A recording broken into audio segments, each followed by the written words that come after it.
ভারতীয় ক্রিকেট বোর্ডকে কত টাকা দেয় আইসিসি? ক্রিকেটের নিয়ন্ত্রণ সংস্থার নাম আইসিসি, পূর্ণরূপ ইন্টারন্যাশনাল ক্রিকেট কাউন্সিল।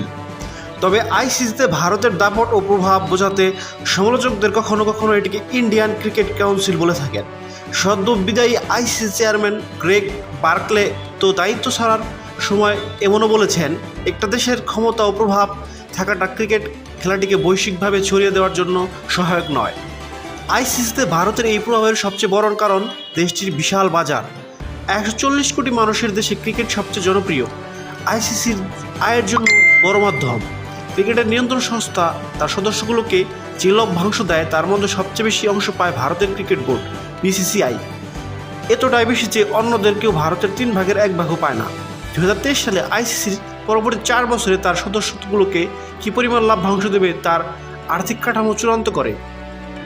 আইসিসি এই বিষয়ে আনুষ্ঠানিক কোনো তথ্য প্রকাশ করেনি, তবে জনপ্রিয় ক্রিকেট পোর্টাল ইএসপি ক্রিকইনফো সংশ্লিষ্ট নথির বরাতে এই তথ্য সামনে নিয়ে এসেছিল। পরবর্তী সময়ে বিসিসিআই থেকে রাজ্য ক্রিকেট সংস্থাগুলোকে পাঠানো ইমেইলের সূত্রে বিষয়টি নিশ্চিত করে ক্রিকবাজও। বিসিসিআইয়ের তৎকালীন সচিব ও বর্তমান আইসিসি চেয়ারম্যান জয় শাহ জুলাইয়ের এই মেইলকে লিখেছিলেন, আইসিসি থেকে 38.5% রাজস্ব বরাদ্দ পেয়েছে ভারত। আরও স্পষ্ট করে বললে, আইসিসি প্রায় সদস্য দেশগুলোর মধ্যে 100 টাকা লাভ্যাংশ বণ্টন করলে তার প্রায় 38 টাকা পাবে বিসিসিআই।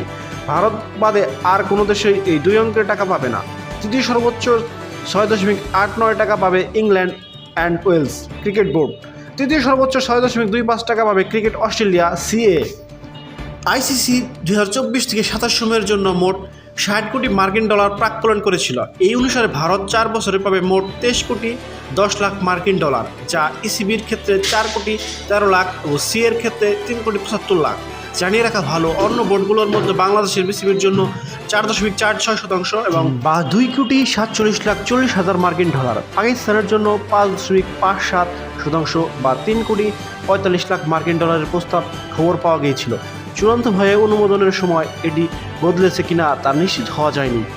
কোনো দেশের বোর্ড লভ্যাংশ কতটুকু পাবে সেটির আর্থিক কাঠামো তৈরি করেছিল আইসিসির পরিচালনা পরিষদের finance and commercial affairs committee.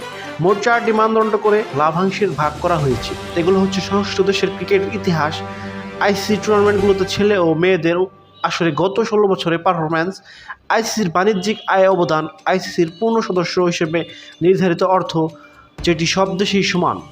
ভারতে বেশি আয়ের কারণ মূলত বাণিজ্যিক। আইসিসির এক নথিতে ইকোনোইনফো দেখেছে, ক্রিকেট বৈশ্বিক সংস্থার বাণিজ্যিক আয়ের মোট 85.3% বিসিসিআইয়ের বলে উল্লেখ করা হয়েছে। যদিও পূর্ণাঙ্গ ব্যাখ্যা পাওয়া যায়নি, তবে আইসিসির আয়ের অন্যতম যে উৎস সেই সম্প্রচার বা মিডিয়াদের প্রধান উৎস ভারত।